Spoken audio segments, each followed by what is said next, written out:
Les lasers sont un outil intéressant, tout comme les déflecteurs d'astéroïdes. Mais il faudra encore attendre avant qu'ils représentent une option viable. Jusque-là, une autre stratégie de mitigation mérite une attention sérieuse. C'est une idée de deux anciens astronautes qui pensent que c'est la seule véritable façon de stopper l'apocalypse.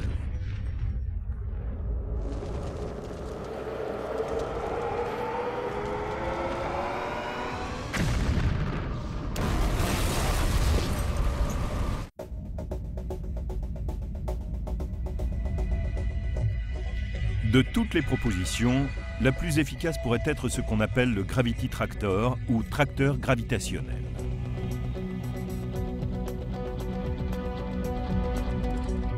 Pour une opération aussi complexe, il fonctionne selon un principe très simple. Nous savons que tout ce qui est dans l'espace possède une attraction gravitationnelle, donc les astéroïdes aussi. Nous savons également qu'un vaisseau spatial peut entrer en interaction gravitationnelle avec un astéroïde. Donc, si un vaisseau spatial s'avançait assez près de lui, il pourrait commencer à attirer l'astéroïde lentement dehors de sa trajectoire. Mais il faut s'y prendre à temps.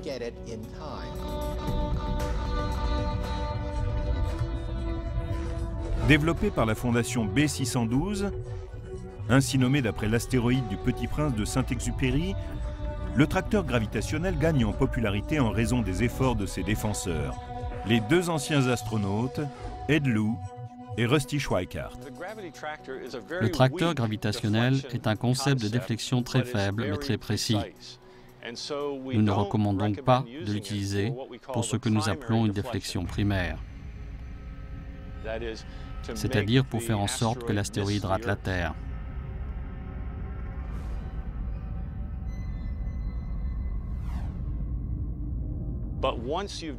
Une fois que vous avez produit un impact cinétique, qui est une manœuvre très peu précise, vous y allez avec un tracteur gravitationnel et vous complétez avec une grande précision la première opération de déflexion.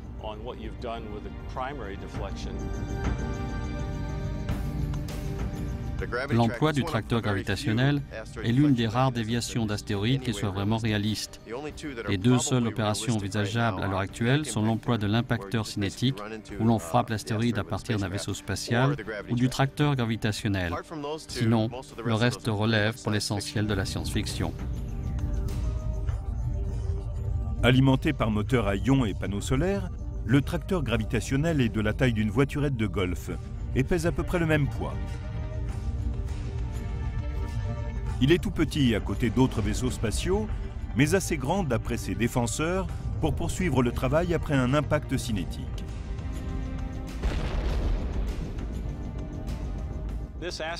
Cet astéroïde tourne autour d'un axe ou dégringole. J'arrive avec le tracteur gravitationnel que j'installe là. Je veux pousser l'objet dans cette direction, donc en dépit du fait qu'il dégringole, je ne le touche jamais. Je ne fais que m'approcher de lui. Si je veux le pousser dans cette direction, je me contente de rester là. Disons que si l'astéroïde a un diamètre de 90 mètres, nous devrions circuler à 75 mètres environ de son centre de gravité. En d'autres termes, environ un rayon et demi de cet astéroïde en train de dégringoler. Je ne dois pas me laisser entraîner par sa force de gravité. Avec les propulseurs de mon moteur à ions, je vise sur le côté, donc je ne l'explose pas. Et je reste là une semaine, un mois, un an, le temps qu'il faut. Les moteurs à ions peuvent fonctionner très longtemps.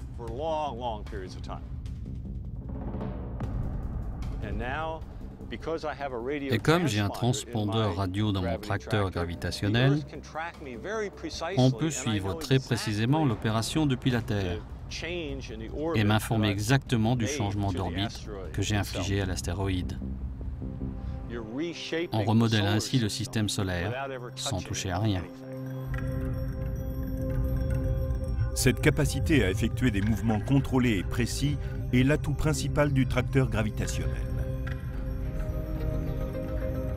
Ce qu'il faut, c'est être certain qu'après avoir réduit un astéroïde, il ne revienne pas frapper plus tard.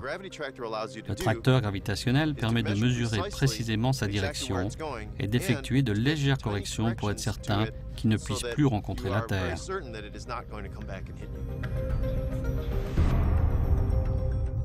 Mais l'inconvénient majeur du tracteur gravitationnel, c'est qu'il est peut-être trop faible pour faire la différence sur un astéroïde vraiment important.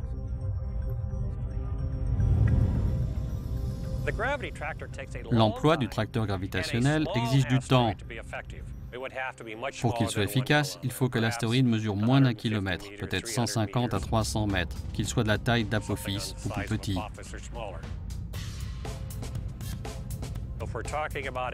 Si nous avions besoin de nous attaquer à un plus grand astéroïde et que nous n'ayons pas beaucoup de temps pour cela, le tracteur gravitationnel ne serait sans doute pas la meilleure méthode. Mais entre la découverte d'un astéroïde dangereux et le moment de l'éventuel impact, il s'écoule plusieurs décennies, si bien qu'en général, on a le temps d'utiliser ce procédé. D'ici que nous soyons frappés par un objet de cette taille, nous posséderons une technologie dont nous n'avons pas encore idée. Il existera d'autres outils que le tracteur gravitationnel. Mais si nous devions agir maintenant, nous serions en mesure de le faire. Nous pouvons dès aujourd'hui défendre la Terre contre les astéroïdes si nous faisons bien notre travail. Pour démontrer l'efficacité du tracteur gravitationnel, la fondation B612 a l'intention d'effectuer un test de déflexion sur un astéroïde non menaçant vers 2015. C'est vraiment important, parce que si on trouve un astéroïde dangereusement proche de la Terre et qu'on décide de l'affaiblir, ce ne sera pas le moment d'effectuer des tests. Ce vol d'essai doit être accompli à l'avance pour déceler toutes les anomalies éventuelles. Il nous reste à convaincre la NASA que cela vaut la peine de tester les possibilités du tracteur gravitationnel avant qu'il ait à intervenir. C'est le problème. Mais des millions de vies sont en jeu. C'est simple et pas cher à démontrer. Alors allons-y et ensuite nous saurons.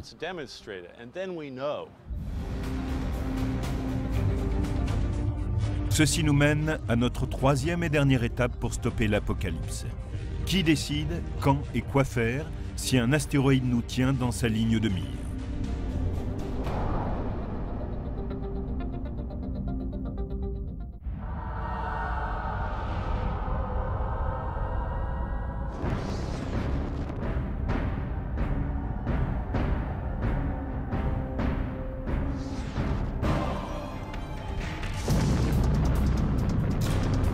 Il y a 3 étapes essentielles pour stopper l'apocalypse.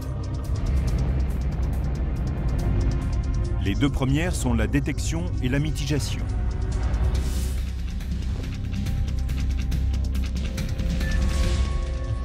La 3e, véritable défi, est de savoir qui prendra la décision d'agir.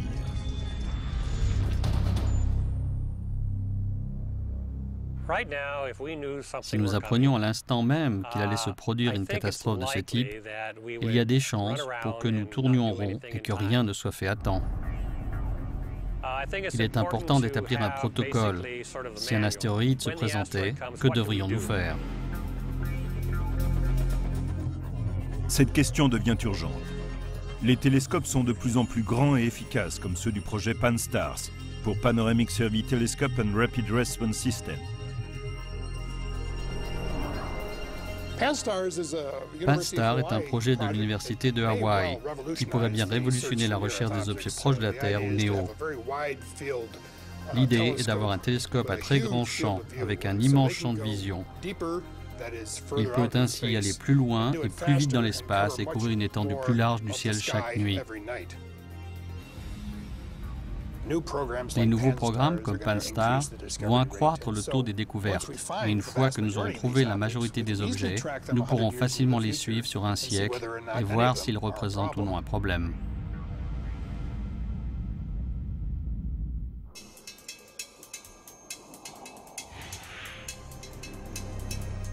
Selon certains experts, 1 million de nouveaux NEO devraient être repérés dans les 10 à 20 prochaines années.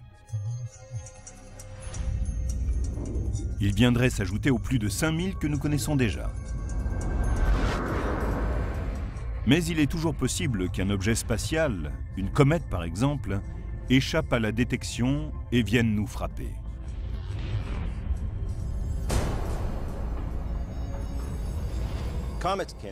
Les comètes peuvent surgir de nulle part. Elles arrivent des régions extérieures du système solaire et nous pourrions ne disposer que de quelques années, si ce n'est moins, pour mettre au point une opération de déflexion. Nous ne sommes pas certains qu'une comète ne se dirige pas vers nous en ce moment. Heureusement, il est rare qu'elle croise le chemin de la Terre. Aussi, la menace principale vient-elle des astéroïdes. Il est possible qu'à l'instant même, nous soyons frappés par un astéroïde que nous n'aurions pas prévu. De nombreuses opérations de surveillance se poursuivent en permanence, mais elles sont destinées à découvrir des astéroïdes d'1 kilomètre. Les objets de 150 mètres de diamètre nous intéressent également, mais nous n'en avons découvert qu'un tout petit nombre. À l'avenir, il faudra les suivre davantage.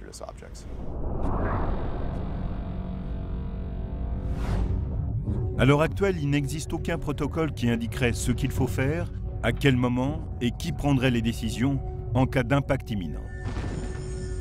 Qui détient l'autorité et a la capacité de protéger la Terre? La fonction de la NASA est de les trouver, de les suivre et d'établir leurs caractéristiques. De quoi sont-ils faits? Comment se sont-ils formés? Il n'est pas dans leur charte d'effectuer une mitigation. On imagine qu'un impact d'astéroïde serait un problème international. Il faudra donc une coopération internationale pour décider qui fait quoi et quand. Les décisions internationales sont très lentes à prendre. Il est important que les pays s'unissent pour mettre au point un protocole de décision.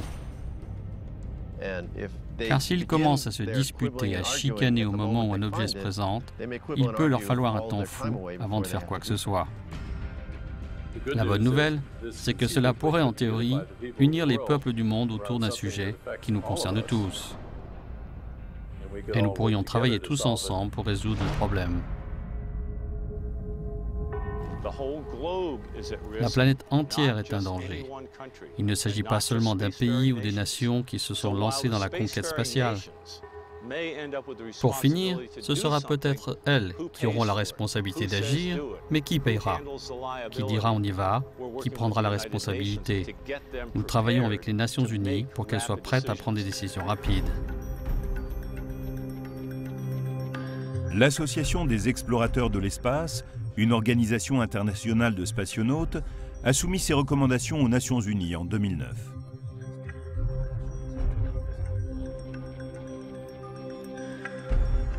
C'est une première étape. Jusque-là, les vues de ces experts étaient les meilleures informations que nous possédions sur ce sujet.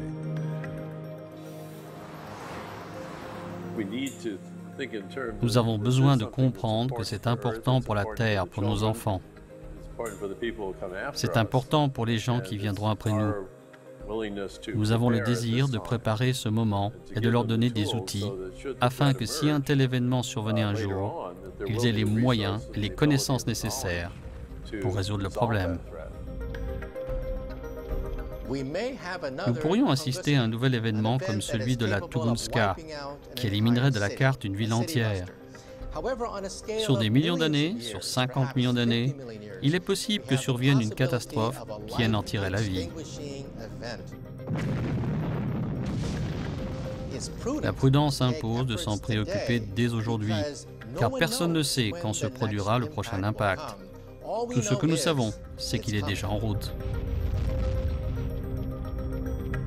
Assez étrangement, je ne suis pas hanté par l'idée qu'un impact se produise dans un futur proche. Je connais les probabilités, elles sont très faibles. Mais il est également peu probable que vous preniez un avion et qu'il s'écrase. Et pourtant, nous dépensons beaucoup d'argent pour la sécurité des avions. Et nous avons différentes façons de le faire. Pour moi, il s'agit d'un problème d'évaluation. Nous devons déterminer quelle est la menace et la prévenir.